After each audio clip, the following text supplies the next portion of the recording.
स्वागत है आपका। आदित्य शर्मा जी, वक्तव्य प्रस्तुत कीजिए। ये सर्वप्रथम मंगलाचरण। ओम अस्मद् गुरुभ्यो नमः। अस्मद् परम गुरुभ्यो नमः। ओम अस्मत् सर्व गुरुभ्यो नमः। श्री राधा कृष्णाभ्यां नमः। ओम श्रीमते रामानुजाय नमः। लंबोदरम परम सुंदरमेकदंतम पीतांबरं त्रिनयनं परमं पवित्रम् उद्यद्दिवाकरनिभोज्ज्वलकान्तिकान्तं विघ्नेश्वरं सकलविघ्नहरं नमामि। शरीरं स्वरूपं ततो वा कलत्रं यशश्चारुचित्रं धनं मेरुतुल्यं मनश्चैदलग्नं श्रीगुरुरङ्घ्रिपद्मे ततः किं नारायणं नमस्कृत्यं नरं चैव नरोत्तमं देवीं सरस्वतीं व्यासं ततो जयमुदीरयेत्। जयतु जयतु देवो देवकी नन्दनोऽयं। जयतु जयति कृष्णो कृष्णवंश प्रदीपः। जयतु जयतु मेघ श्यामलं कोमलांग। जयतु जयतु पृथ्वी भारनाशं मुकुन्द। कृष्ण त्वदीय पद पंकज पंजरान्ते अद्वैव मे विशतु मानस राजहंस। प्राण प्रयाण समये कफवात पित्तैः कंठावरोधन विदो स्मरणं कुतस्ते। बर्हापीरं नटवरवपुः कर्णयो कर्णिकारम् बिभ्रद्वासः कनककपिशं वैजयन्तीं च मालां रन्ध्रान् वेणुरधय सुधया पूर्णयन् गोपवृन्दैः। वृन्दारण्यं स्वपदरमणं प्राविशत्कीर्तिः करारविन्दे न पदारविन्दं मुखारविन्दे विनिवेशयन्तम् वटस्य पत्रस्य पुटेशयानं बालं मुकुन्दं मनसा स्मरामि। रामाय रामभद्राय रामचन्द्राय वेदसे रघुनाथाय नाथाय सीतायां पतये नमः। अंजना नंदनं वीरं जानकी शोकनाशनं कपीशमक्षहन्तारं वन्दे लङ्काभयङ्करम्। मूकं करोति वाचालां पङ्गुं लङ्घयते गिरिं यत्कृपातमहं वन्दे परमानन्दमाधवम्। भक्त भक्ति भगवंत गुरु चतुर्नाम वपु एक। इनके पद वंदन किए नासत विघ्न अनेक। बोलिए वृंदावन बिहारी भगवान की जय। बोलिए श्री भागवत महापुराण की जय। बोलिए श्री सुखदेव भगवान की जय। कथा में प्रवेश करने के पूर्व कीर्तन करेंगे। ठाकुर हमरे रमण बिहारी, हम हैं रमण बिहारी के। ठाकुर हमरे रमण बिहारी, हम हैं रमण बिहारी के। साधु सेवा धर्म हमारा, काम नहीं दुनियादारी से। ठाकुर हमरे रमण बिहारी, हम हैं रमण बिहारी के। बोले कृष्णचंद्र भगवान की जय। आइए कथा में प्रवेश करते हैं। नारायणं नमस्कृत्यं नरं चैव नरोत्तमं देवीं सरस्वतीं व्यासं ततो जयमुदीरयेत्। भगवान नारायण को, सरस्वती को और व्यास जी को बारंबार नमस्कार करता हूँ। इस श्लोक में आया है जयमुदीरयेत्। जय का अर्थ जय घोष करना नहीं। जय क्या है? इतिहास पुराणं में रामश्च चरितं तथा जयेति नाम चैतेषां प्रबद्धन्ति मनीषिणः। इतिहास, महाभारत, पुराण, वाल्मीकि रामायण, इनको विद्वान जय नाम से पुकारते हैं। और मुनियों, आपने अपने मंगल के लिए बहुत अच्छा प्रश्न पूछा है, और लोक मंगल के लिए आपने जो प्रश्न पूछा है, सवै पूषां परोर्धर्मो यतो भक्तिरदोक्षज अहेतुक्य प्रतिहिता ययात्मा संप्रसिद्धिति। मनुष्य का परम धर्म वही है जिसके करने से भगवान श्री हरि की भक्ति प्राप्त हो, और वह भक्ति निष्काम हो और बनी रहे। क्योंकि कहा गया है, प्रेम में ना हो वासना तो वरदान बन जाए, भक्त में ना हो कामना तो भगवान बन जाए। भगवान श्री हरि की ऐसी निष्काम भक्ति ज्ञान वैराग्य को शीघ्र उत्पन्न करती है। धर्म स्वनिष्ठित पूषाम विश्वक्सेन कथा सुय नोत्पाद्य दधिरतिम श्रम एव ही केवलम। मनुष्य भले प्रकार स्वधर्म का पालन करता है, परंतु जब धर्म का पालन करने से भगवान और भगवान की कथाओं में प्रेम उत्पन्न नहीं होता, तो केवल श्रम ही करता है। क्योंकि धर्म का फल मोक्ष प्राप्ति करना, धर्म द्वारा अर्थ कमाना, धन कमाना धर्म नहीं है। अर्थ का फल धर्म का नहीं।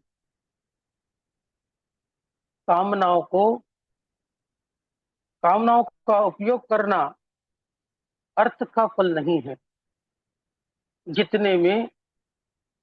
जितने से जीवन यापन हो उतना ही उपयोग करना चाहिए। इंद्रियों की प्रसन्नता के लिए कार्य का भोग नहीं करना चाहिए, क्योंकि यह जीवन तत्व जिज्ञासा से उत्पन्न हुआ है। बहुत से कर्म करने करने से स्वर्ग आदि इस जीवन का फल नहीं है। वदन्ति तत्त्वविदस्तत्त्वं यज्ञामन्नमद्वयं ब्रह्मेति परमात्मेति भगवान नीति शब्दते। उस तत्व को ज्ञानी ब्रह्म कहते हैं, योगी परमात्मा कहते हैं, और भक्त भगवान कहते हैं। एकम तद विप्रा बहुधा वदन्ति। एक ही तत्व है, उनको विद्वानों ने अनेक नामों से पुकारा है। विद्यते हृदय ग्रंथि छिद्यन्ते सर्व संशयाः कीयन्ते चास कर्माणि दृष्ट एवात्मनीश्वरे। जब उस तत्व का ज्ञान होता है, तब हृदय की गांठ खुल जाती है, समस्त संदेह दूर हो जाते हैं और कर्म क्षीण हो जाते हैं। वही परमात्मा उत्पत्ति, पालन और संहार के लिए देवता, पशु, पक्षी और मनुष्य इत्यादि योनियों में अनेकों बार अवतार ग्रहण करते हैं। जिसमें भगवान के प्रधान मुख्य अवतार प्रधान है। पहला सनक सनंदन सनातन, दूसरा वराह, तीसरा देवर्षि नारद, चौथा नर नारायण, पांचवा कपिल भगवान, छठा दत्तात्रेय और सातवां यज्ञ रूप, आठवां ऋषभ देव, नौवां महाराज पृथु, 10वां मत्स्य रूप, 11वां कश्यप अवतार, 12वां धनवंतरी, 13वां मोहिनी, 14वां नरसिंह अवतार, 15वां वामन, 16वां परशुराम, 17वां व्यास जी, 18वां राम जी के रूप में, 19वां बलराम जी के रूप में, 20वां भगवान श्री कृष्ण के रूप में, 21वां श्री हरि के रूप में, 22वां हंस के रूप में, 23वां बुद्ध और 24वां अवतार कलयुग के समाप्ति पर जब राजा लुटेरे हो जाएंगे, सर्वत्र अधर्म व्याप्त हो जाएगा, उस समय संबल नामक ग्राम में विष्णु यश नामक ब्राह्मण के घर में कली भगवान का अवतार होगा। शौनक जी, यह भागवत नाम का पुराण वेदों से सम्मत है। मैंने सुखदेव जी की कृपा से, उनकी अनुग्रह से, जब वे राजा परीक्षित को यह कथा सुना रहे थे, तब मैंने भी इस कथा का अध्ययन किया। तदपि जथा श्रुत जसमति मोरी, कहे हूँ देखी प्रीति अति तोरी।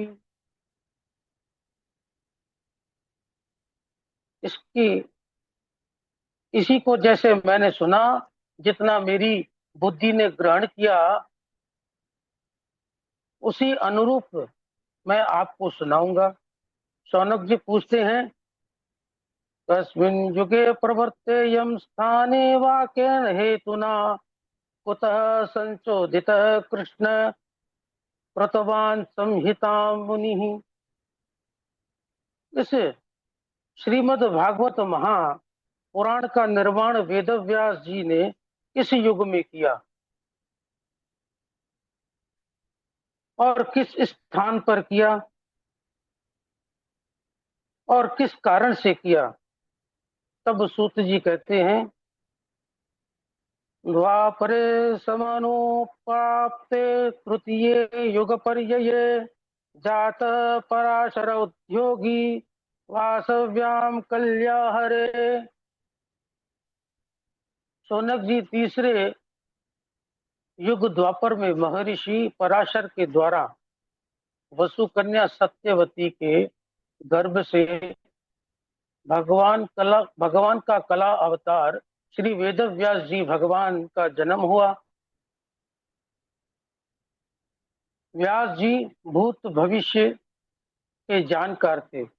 उन्होंने जब भविष्य में दृष्टि डाली तो देखा कलयुग में जो प्राणी हैं वे कम बुद्धि वाले, कम आयु वाले, भाग्यहीन और आलस्य को प्राप्त होने वाले, उन प्राणियों की सरलता के लिए एक वेद के 4 भाग कर दिए, ऋग्वेद, यजुर्वेद, सामवेद, अथर्ववेद। ऋग्वेद अपने शिष्य महर्षि पैल को प्रदान किया,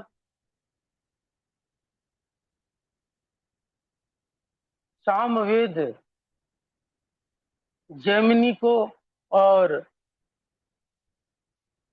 यजुर्वेद वैशंपाय को और अथर्ववेद सुमंत ऋषि को प्रदान किया। इतने पर भी उन्हें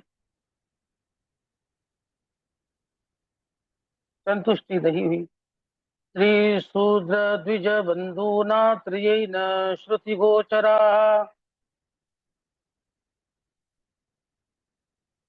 स्त्री शूद्र और अधम ब्राह्मण का वेद में अधिकार नहीं है। उन्होंने 1 लाख श्लोकात्मक महाभारत ग्रंथ की रचना कर दी। इतने पर भी उन्हें संतोष नहीं हुआ, तो वह भगवान का चिंतन करने लगे। इतने में देवर्षि नारद वहां पर आए। महर्षि वेदव्यास जी ने उनका पूजन सत्कार किया, उनको आसन प्रदान किया। तब देवर्षि नारद ने कहा, हे पराशर नंदन व्यास जी, आपने तो वेद के 4 भाग कर दिए और आपने 1 लाख श्लोक वाला इतिहास रच दिया, फिर भी आप अप्रसन्न क्यों हैं? यह सुनकर वेदव्यास जी कहने लगे, हे देवर्षि, मैं भी नहीं जानता कि मेरे अप्रसन्नता का कारण क्या है। कृपया आप इसका समाधान कीजिए। यथा धर्मादरश्चार्था मुनिर्वर्यानुकीर्तिता न तथा वसुदेवस्य महिमायानुवर्णितः। वेदव्यास जी आपने जिस प्रकार धर्म अर्थ और काम मोक्ष पुरुषार्थ का पुराणों में वर्णन किया है, उसी प्रकार आपने भगवान तथा भगवान के भक्ति का वर्णन नहीं किया, क्योंकि कहा गया है, नैष्क्रम्य मप्यच्युत भाव वर्जितम न शोभते ज्ञानमलम निरंजनम। कोई काम निष्कामता से युक्त हो परंतु भगवान की भक्ति से रहित हो तो उसकी शोभा नहीं होती। इसीलिए आप समाधि में भगवान की लीलाओं का स्मरण करें, उनकी सुंदर सुंदर लीलाओं की रचना करें। भगवान करुणा वत्सल है, करुणा की मूर्ति है। वह जरूर आप पर कृपा करेंगे और आपका यह जो अप्रसन्नता का कारण हट जाएगा। अहम पुरातीत भवे भवन मुने दास्यास्तु कस्याश्चन वेदवादिनां निरूपितो बालक एव योगिनां शुश्रूषणे प्रावृषि निर्विवीक्षिताम्। व्यास जी, मैं पूर्व जन्म में एक दासी पुत्र था। मेरे छोटे में मेरे पिता स्वर्गवास हो गए। मेरी माता मेरा लालन पालन करती थी। एक दिन मेरे गांव में वेद पाठी ब्राह्मण आए चतुर्मास करने के लिए। मुझे उनकी सेवा में नियुक्त कर दिया। मैं मनोयोग से उनकी सेवा करता।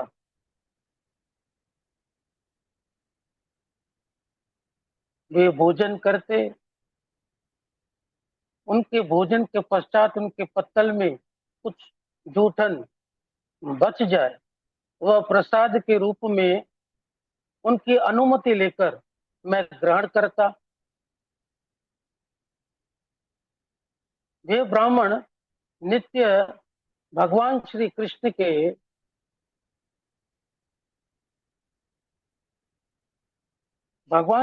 की लीलाओं का गान करते। जो प्रसाद में ग्रहण करता, उसको ग्रहण करते ही मेरे सारे पाप धुल गए। और जो वो नित्य प्रति भगवान श्री कृष्ण का गान करते, उनके चरित्र का, तो वो सुनते सुनते मेरे रजो और तमो गुण का नाश करने वाली भक्ति का मेरे हृदय में प्रादुर्भाव हो।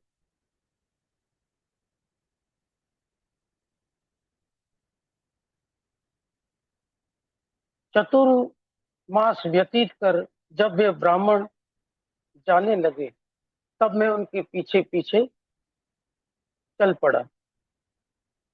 उन्होंने देखा और कहा, बेटा, तुम्हारी माँ अब तक जीवित है। तुमको अपनी माता की सेवा करनी चाहिए। तुम्हारे सिवाय उनका और कौन नहीं। तुम चले जाओ। यह सुनकर वह उदास हो गया। तब उन्होंने मुझे एक मंत्र दिया। नमो भगवते तुभ्यं वासुदेवाय धीमहि प्रद्युम्न अनिरुद्धाय नमः संकर्षणाय च। चतुर्व्यूह मंत्र दिया और आशीर्वाद दिया। तुम्हें इस जन्म में भगवान का दर्शन अवश्य होगा। मैं प्रतिदिन मंत्र का जप करता रहता।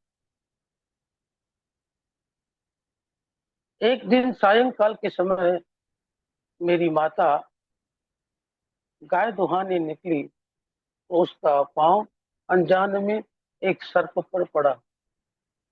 मेरी माता को उस सर्प ने डस लिया। मेरी माँ के प्राण हो गए। मैंने उनके मृत्यु के उपरांत उनका अंत्यकर्म किया। अनुग्रहम मन्यमानः प्रातिष्ठम देशमुत्तराम। भगवान का अनुग्रह मानकर उत्तर दिशा की ओर चल पड़ा। अनेकों पर्वतों वनों को पार कर मैं एक ऐसे स्थान पर पहुंचा जहां पर एक सरोवर थी। मैंने सरोवर में स्नान किया, जल पिया और एक पीपल के वृक्ष के नीचे आसन लगा दिया। और जैसे ऋषियों ने मुझे बताया था, उसी अनुरूप मैं भगवान का ध्यान करने लगा। भगवत प्राप्ति की उत्कट अभिलाषा के कारण मेरी आंखों से आंसू प्रवाह होने लगा। उसी समय भगवान का असली विग्रह मेरे हृदय में प्रकट हो गया। उसे देख मैं बहुत आनंदित हुआ, प्रसन्न हुआ। एकाएक वह छवि अंतर ध्यान हो गई और मैं व्याकुल हो गया। पुनः ध्यान करने की, उनके दर्शन करने की इच्छा से ध्यान में गया, पर वह छवि मुझे दिखाई नहीं दी। उस समय आकाशवाणी हुई। अभी पावा कषायाणाम दुर्दशोहम कुयोगिनाम। जिनकी विषय वासना अभी निवृत्ति नहीं हुई, ऐसे कुयोगियों को मेरा दर्शन हुआ ही नहीं करता। तुम जो एक बार दर्शन कर पाए हो, मेरा तो मेरे मुझ में प्रेम उत्पन्न, और जो ऋषियों का कथन था उनको सत्य करने के लिए तुमने मेरा दर्शन किया। अब मैं तुम्हें दर्शन नहीं दूंगा।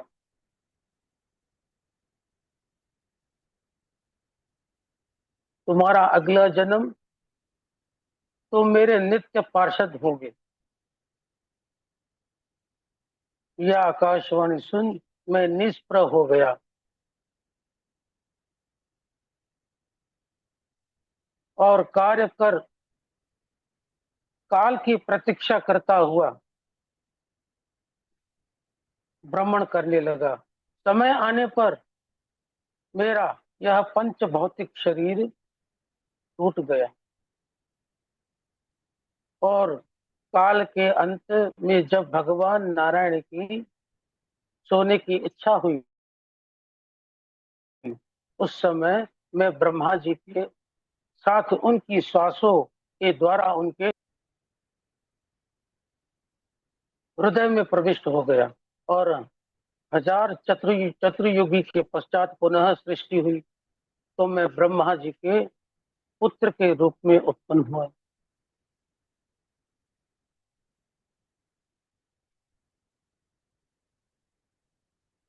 भगवान नारायण ने मुझे यह वीणा प्रदान की। उनके ही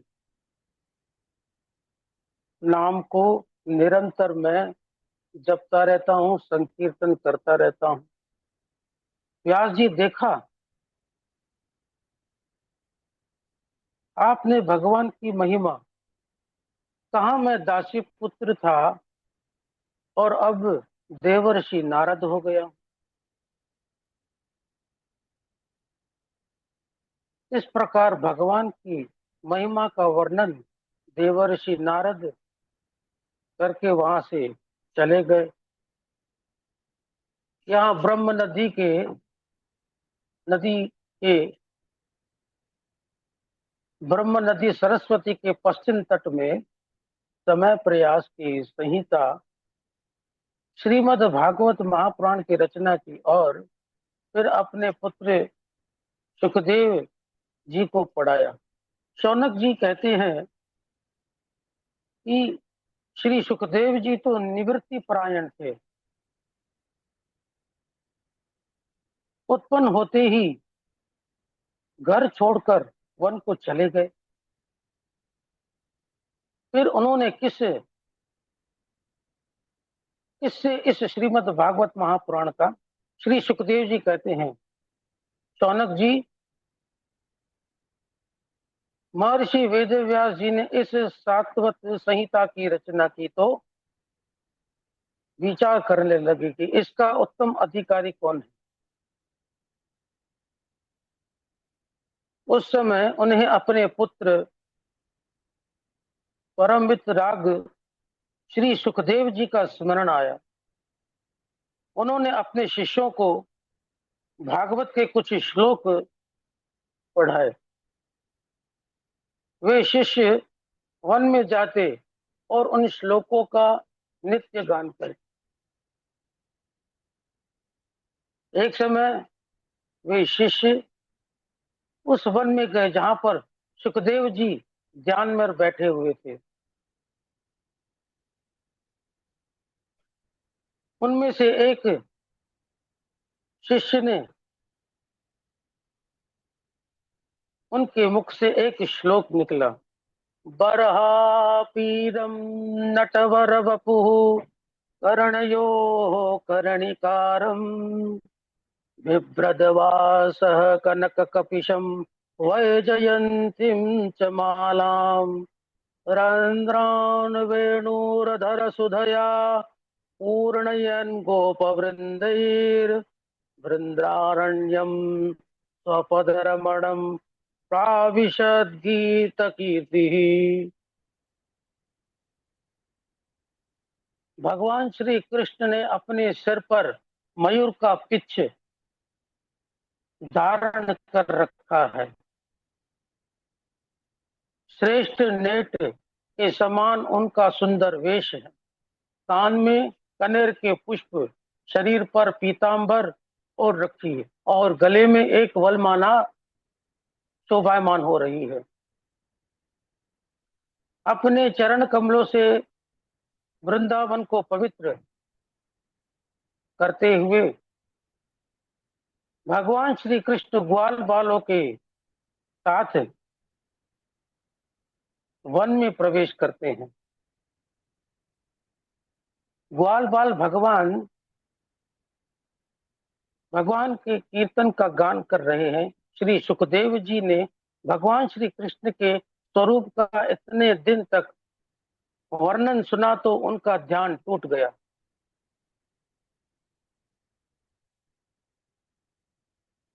खड़े होने वाले थे कि मन में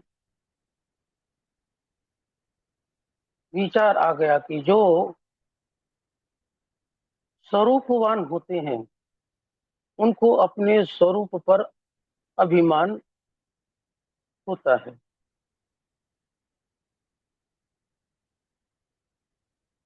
इसी समय व्यास जी के दूसरे शिष्य ने दूसरा श्लोक सुनाया।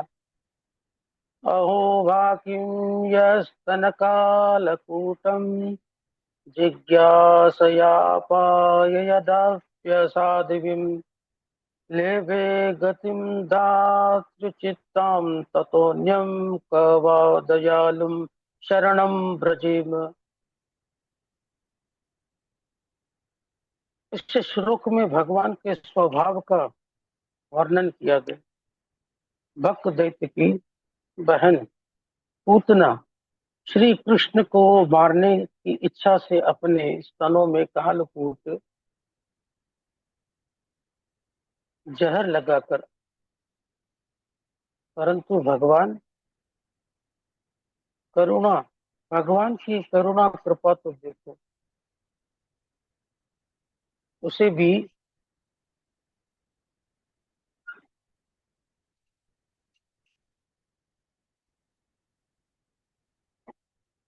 माता की गति प्रदान की। ऐसे श्री कृष्ण को छोड़ हम किसकी शरण में जाएं? श्री सुखदेव जी जैसे ही श्री कृष्ण के स्वभाव का वर्णन सुना, उठ खड़े हुए कहा, आप लोग बहुत अच्छे श्लोक सुना रहे हो, और सुनाओ। व्यास जी शिष्यों ने कहा, हमें इतने ही आते हैं। अगर आपको अधिक सुनने हैं और हमारे गुरुदेव से सुनने हैं तो 18,000 श्लोक उनके मुख से सुनिए। तो सुखदेव जी ने कहा, आपके गुरु कौन है? बोला, हमारे गुरु का नाम है वेद व्यास। यह सुनकर ही सुखदेव जी प्रसन्न हो गए। कहने लगे, अरे वो तो हमारे पिताजी हैं। ऐसा कहकर पिताजी के पास चल पड़े। अपने पिता वेद व्यास जी के पास और भागवत महापुराण का अध्ययन किया। आत्मा रामश्च मुनयो निर्गता अप्युरुक्रमे कुर्वन्त्य हेतुकी भक्ति मित्ताम भूत गुणो हरि। शौनक जी, भगवान श्री हरि के गुण ही ऐसे हैं जो आत्माराम, जिनके हृदय की गांठ खुल गई है, वे भी भगवान श्री हरि की निष्काम भक्ति करते हैं। सुखदेव जी ने इस भागवत संहिता का अध्ययन कर उसको राजा परीक्षित को सुनाया। शौनक जी ने पूछा, राजा परीक्षित को श्रीमद् भागवत का श्रवण उन्होंने कहाँ करवाया, किस कारण? शौनक जी ने इस प्रकार जब पूछा तो सूत जी राजा परीक्षित के जन्म की कथा प्रारंभ करते। यदा मृदे कौरव संजयानाम हरीश्वतो वीर गतिम गतेषु उद्धराविद गदा भीममर्ष भग्नोरुदंडो धृतराष्ट्रपुत्र। शौनक जी जब महाभारत युद्ध में कौरव और पांडव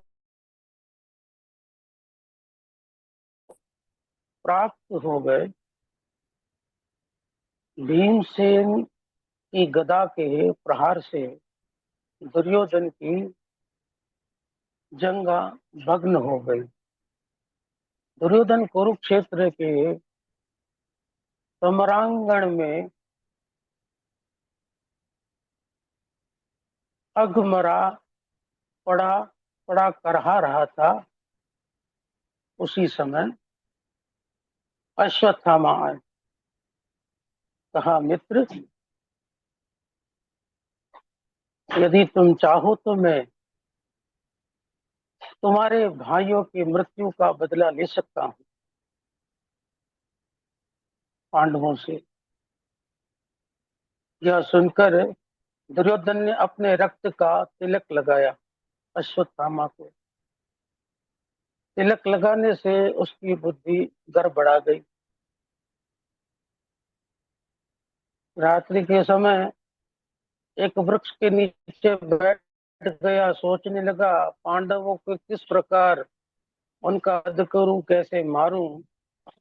तो कुछ समय पश्चात उन्होंने देखा, अश्वत्थामा ने देखा कि एक उल्लू कौवे के घोंसले में घुसकर उनको मार रहा है। तो वहां से शिक्षा प्राप्त कर तलवार लेकर पांडवों के पास चल पड़े।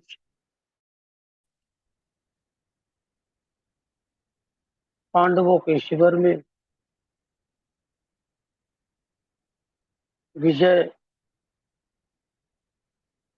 जब प्राप्त हुई थी तो विजय का उत्सव मनाने के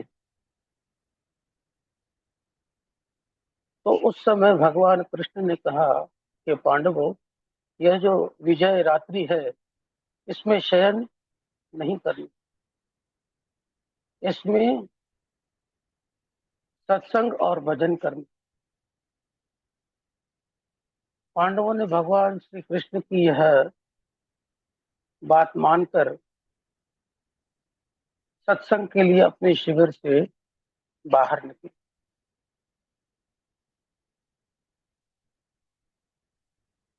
द्रौपदी के 5 पुत्र,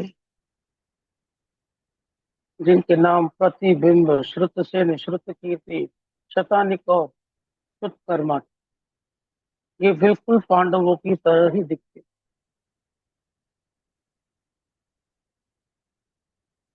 ये रात्रि के समय सोए हुए थे। अश्वत्थामा उन्हें पांडव समझकर उनकी गर्दन काट ले गए। जाकर के दुर्योधन को भेंट की। कहा, मित्र, मैंने पांडवों के सर लाया। यह देख कर के दुर्योधन प्रसन्न। परंतु जब चंद्रमा की चंद्रमा का प्रकाश और गहरा पड़ा तो दुर्योधन ने देखा, अरे ये तो पांडवों के पुत्र हैं। तब अश्वत्थामा को कहा, अरे ये तुमने क्या कर दिया, हमारे पूरे वंश का ही नाश कर दिया।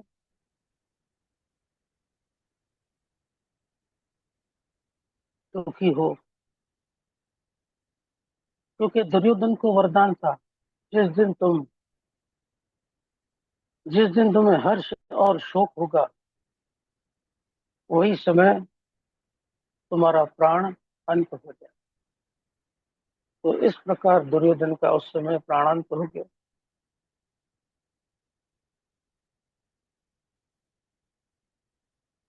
जब अश्वत्थामा को लगा पांडव जीवित हैं तो वे मुझे छोड़ेंगे नहीं, तो जहां तहां भागने लगा। भयभीत अश्वत्थामा वहां से भाग खड़ा हुआ। माता शिशूनां निधनां सुतानां निशम्य घोरं परितप्यमाना तदा रुदध्वाश्वकला कुलाक्षी तां सान्त्वयन्या किरीटिमाली। प्रातःकाल को द्रौपदी ने अपने पुत्रों की मृत्यु का संदेश समाचार सुना तो अत्यंत दुखी हुई, विलाप करने लगी। अर्जुन ने कहा, द्रौपदी, जिस आतताई ब्राह्मण ने हमारे पुत्रों का वध किया है, मैं उसका सर काटकर तुम्हें भेंट करूंगा। तत्पश्चात मैं तुम्हारे आंसू को पोंछूंगा। ऐसा कहा। अर्जुन अर्जुन ने भगवान श्री कृष्ण को सारथी बनाकर रथ में बैठ अश्वत्थामा के पीछे पीछा करने चल लिए। अश्वत्थामा जहां तहां भागता रहता, भागते भागते, परंतु जब उसे कोई शरण नहीं मिली, उसका घोड़ा भी थक कर गिर गया। तब उसने अपनी आत्मरक्षा के लिए ब्रह्मास्त्र को छोड़ दिया। वह ब्रह्मास्त्र दशों दिशाओं में घूमते और दशों दिशाओं को जलाते हुए अर्जुन को जलाने लगा। यह देख अर्जुन ने भगवान श्री कृष्ण की शरण ली, कहा, हे श्री कृष्ण, यह भयंकर तेज मुझे जला रहा है सभी ओर से। यह क्या है और मैं इसे जानता नहीं। भगवान श्री कृष्ण ने कहा, अर्जुन, यह अश्वत्थामा का चलाया हुआ ब्रह्मास्त्र है। इसका प्रतिकार किस और शस्त्र से नहीं होगा, इसीलिए तुम्हें भी ब्रह्मास्त्र चलाना है। भगवान इस प्रकार जब अर्जुन को कहा, तुम भी ब्रह्मास्त्र छोड़ो, तब अर्जुन ने आचमन की, भगवान की परिक्रमा की और ब्रह्मास्त्र का संधान किया। दोनों ब्रह्मास्त्र आपस में आकाश में टकराए। लोगों ने समझा कि अब प्रलय होगा। जब भगवान श्री कृष्ण ने देखा कि ब्रह्मास्त्र से लोक नष्ट हो रहे हैं, तो अर्जुन को आज्ञा दी कि दोनों ब्रह्मास्त्र पुनः।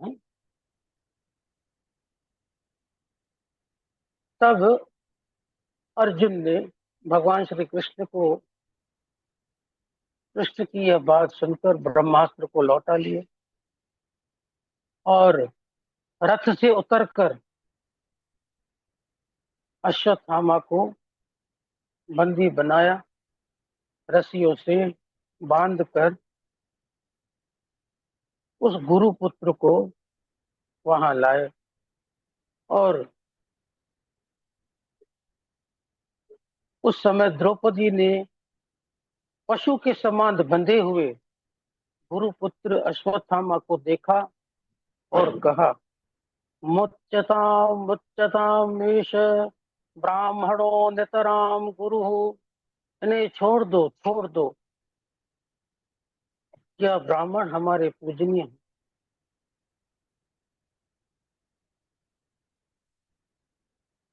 और ये वही गुरु द्रोणाचार्य हैं जिनसे आपने रहस्य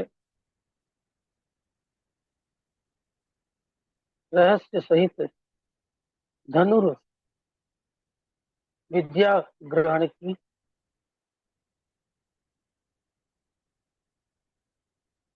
यही द्रोणाचार्य के पुत्र के रूप में खड़े हैं। जैसे मैं अपने पुत्रों के मृत्यु के विलाप में रो रही हूँ, मैं नहीं चाहती कि इनकी माता भी इनके मृत्यु पर विलाप करे, रोए। इसीलिए इन्हें छोड़। द्रौपदी के न्याय युक्त और धर्म युक्त वचनों को सुनकर युधिष्ठिर, नकुल, सहदेव, अर्जुन और भगवान श्री कृष्ण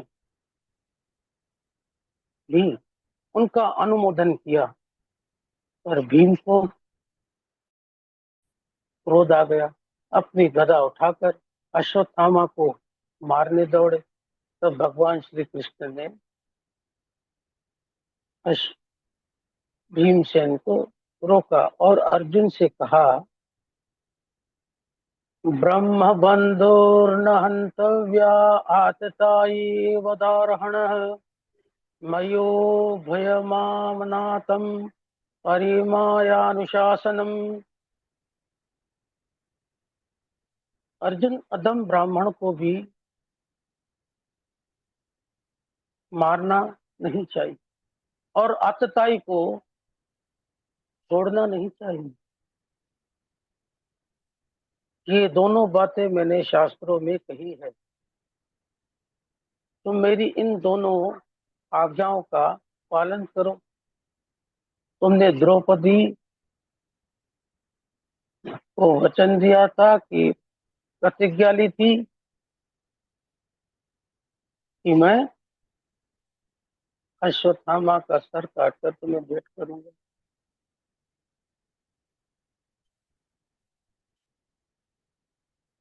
तुमने जो प्रतिज्ञा की थी उसे पूर्ण करो तथा भीमसेन और मुझे जो प्रिय है वह करो। अर्जुन ने भगवान श्री कृष्ण से गीता का ज्ञान प्राप्त किया था। वे भगवान के मन की बात समझ गए। तलवार निकाली और जो अश्वत्थामा के मस्तक पर मणि शोभायमान थी उस मणि को निकाल निकाल दिया और उसका मुंडन कर उसको कुरूप बनाकर अपने शिविर से अपमानित करके निकाल दिया। वपनम द्रविणादानम स्थानान्रियपाणम तथा एष हि ब्रह्म बंधूनां वधो नानोत्ति वै दैहिक।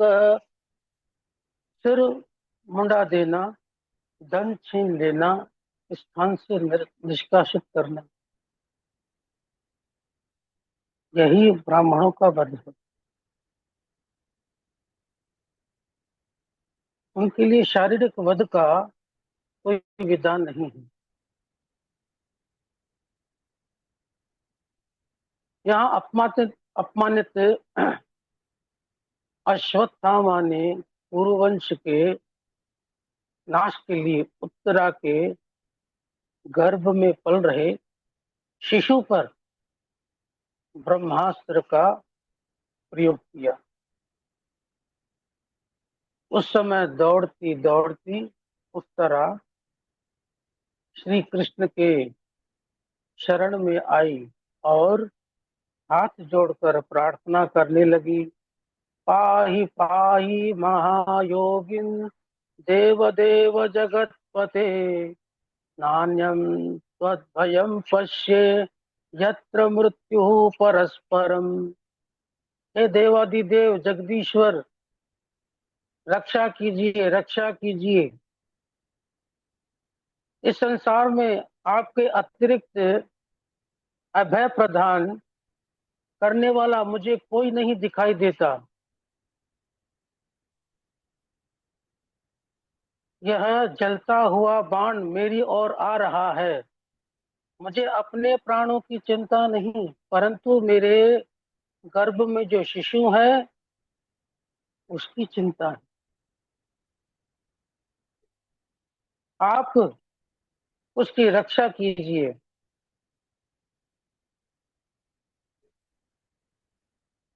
अगर उसे कुछ हो गया तो कलंक आप पर लगेगा। लोग कहेंगे कि कुरुवंश के रक्षक भगवान कृष्ण रक्षा नहीं कर पाए। कुरुवंश का वंश बीज नष्ट हो गया।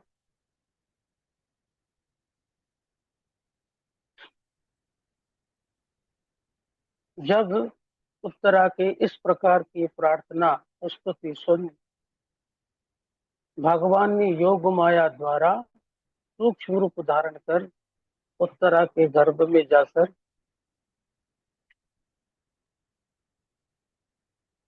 उसके पुत्र की रक्षा। भगवान ने देखा जब उत्तरा स्वस्थ हो गई तो पांडवों से आज्ञा लेकर के द्वारका की ओर प्रस्थान करने लगे। उस समय बुआ कुंती वहां पर हाथ जोड़कर उन्होंने श्री कृष्ण की स्तुति की। नमस्ते पुरुषं त्वादिमीश्वरं प्रकृतेः परम् अलक्ष्यं सर्वभूतानां अंतर्बहिर्वस्थितम्। हे प्रभु, मैं आपको प्रणाम करती हूँ।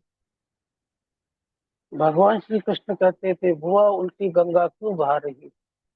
प्रणाम तो मुझे करना है। बुआ कुंती ने कहा, प्रभु इस संबंध के कारण ही आपने हमें ठगा है।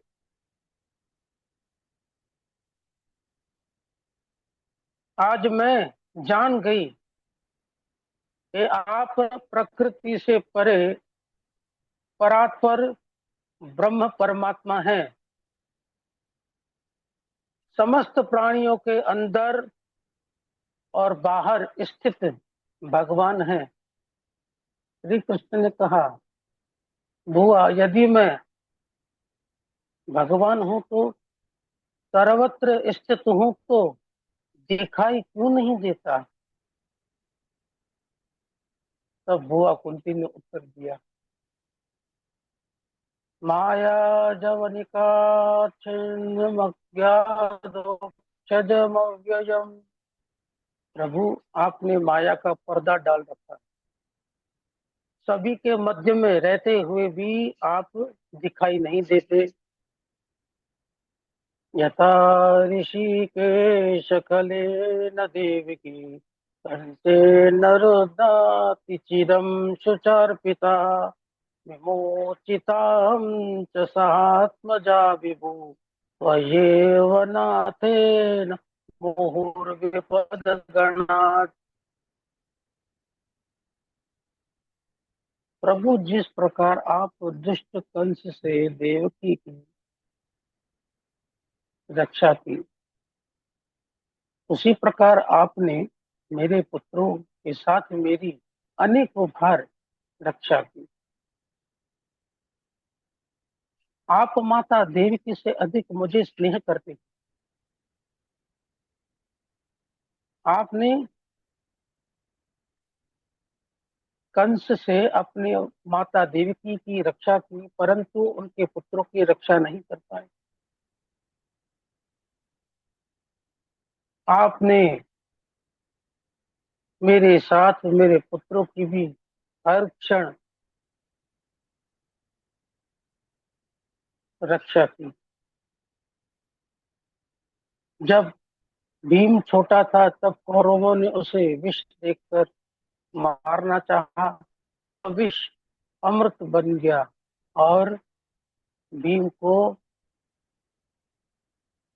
10,000 हाथियों का बल प्राप्त। युद्ध में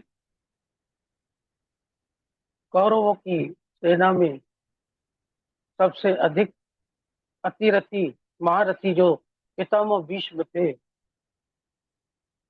उनसे आपने मेरे पुत्रों को एक खरोच तक नहीं आने दी,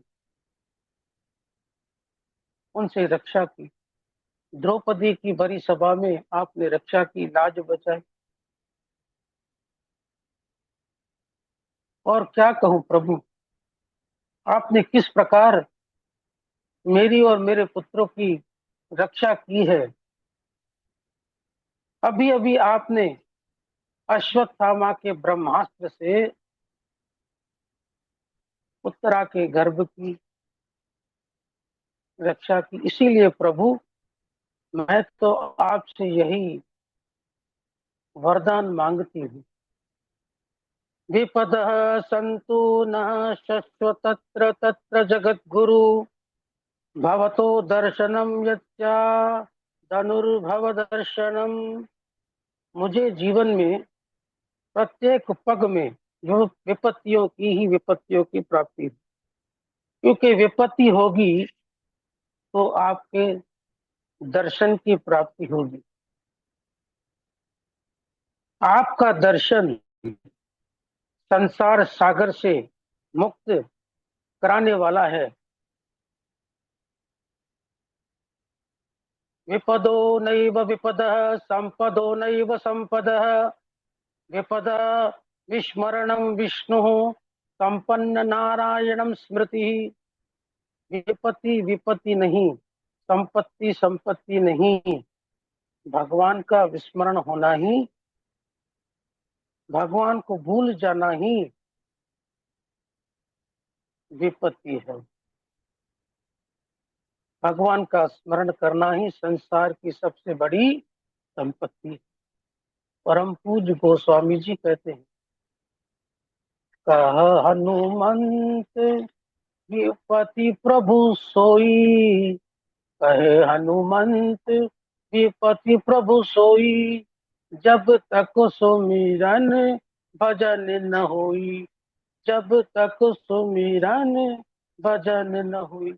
विपत्ति वह है जब भगवान का विस्मरण हो जाए।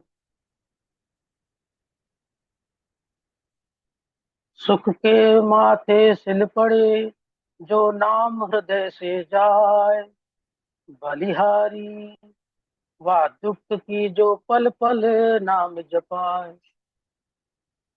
वह सुख किस काम का, जिसके आने से भगवान का नाम हृदय से चला जाए। उससे अच्छा तो वह दुख है जिसके कारण निरंतर भगवान का जप होता है। माता कुंती ने जब इस प्रकार उसको की तो भगवान श्री कृष्ण गदगद हो गए। उन्हें अविचल भक्ति का आशीर्वाद दिया और बुआ कुंती की प्रसन्नता के लिए कुछ दिन के लिए हस्तिनापुर में रुके। एक दिन भगवान श्री कृष्ण ने एकांत में राजा युधिष्ठिर को रोते हुए देखा तो कहा, हे सार्वभौम, हे सम्राट, ये समुचित पृथ्वी आपकी है और समुचित पृथ्वी पर आपका ही आधिपत्य है। अतुलनीय ऐश्वर्य आपके पास है, फिर भी आप इस प्रकार दुखी क्यों? प्रभु, इस राज्य का मैं क्या करूं? जब मैं सिंहासन पर बैठता हूं तो मुझे स्वजनों के वध का स्मरण हो आता है। संपत्ति का क्या लाभ? धर्मराज युधिष्ठिर के दुख की निवृत्ति के लिए भगवान श्री कृष्ण पांडवों को साथ लेकर कुरुक्षेत्र की उस पावन भूमि में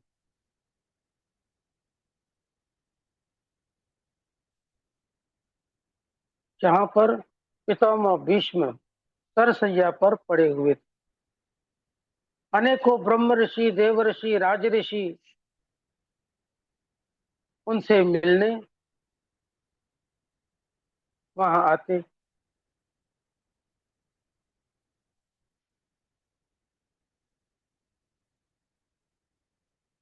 भीष्म पितामह के देश काल के अनुसार यथा योग्य सबका स्वागत कर सत्कार किया। पांडवों ने पितामह भीष्म को प्रणाम किया। भीष्म पितामह ने पांडवों से कहा, श्री कृष्ण नहीं आए? तब उन्होंने कहा, वे सैनिकों के मध्य में खड़े हैं।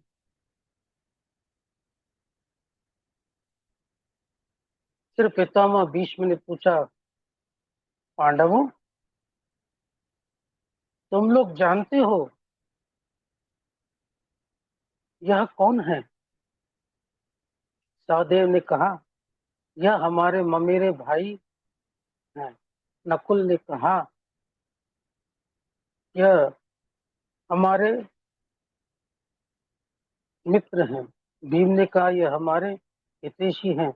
धर्मराज युधिष्ठिर ने कहा, यह हमारे मंत्री हैं। और अर्जुन ने कहा, यह हमारे सारथी। पांडवों की इस बात को सुन भीष्म पितामह ने कहा, पांडवों, तुम इन्हें नहीं जानते। न मनस्ये मातुलेयं प्रियं मित्रं सुहृत्तमम् अकारोह सचिवं दूतं सौर्दात सारथिम। जिन्हें तुम अपना ममेरा भाई, हितैषी, मंत्री, सारथी समझ रहे हो, एष मे भगवान साक्षादादो नारायण पुमान। यह साक्षात आदि अवतार, सबके आदि कारण परम पुरुष भगवान नारायण है। तदेव देवो भगवान प्रतीक्षिताम् तलेवरं यादिदं हिनोम्यं प्रसन्नः ऋणलोत्तलन्दसन् मुखाम्बुजोद्यानपतिश्चतुर्भुजो। वे ही देवादिदेव श्री कृष्ण, जब तक मैं अपने इस शरीर को छोड़ ना दूं तब तक वह प्रसन्न मुख से हंसते हुए चतुर्भुज रूप धारण कर मेरे सामने खड़े हो रहे। भीष्म पितामह ने जब इस प्रकार आज्ञा दी, भगवान श्री कृष्ण चतुर्भुज रूप धारण कर पितामह भीष्म के सामने खड़े हुए। क्योंकि भगवान का तो कहना ही क्या, मैं तो भक्तन हाथ बिकानो। धर्मराज युधिष्ठिर के प्रश्न करने पर पितामह भीष्म ने दान धर्म, राज धर्म, मोक्ष धर्म, स्त्री धर्म और भागवत धर्म का संक्षेप में तथा विस्तार पूर्वक वर्णन किया। पितामह भीष्म इस प्रकार उपदेश दे ही रहे थे कि उसी समय उत्तरायण का वह पवित्र समय आया जिसकी योगी लोग प्रतीक्षा करते हैं। पितामह भीष्म ने अपने मन को सब जगह से हटाकर भगवान श्री कृष्ण के चरणों में लगा दिया और हाथ जोड़कर पुष्पिताग्र छंद में एकादश श्लोक के द्वारा अपने एकादश इंद्रिय रूप पुष्प भगवान श्री कृष्ण के चरणों में समर्पित करते हुए स्तुति करने लगे। बोले कृष्णचंद्र भगवान की जय।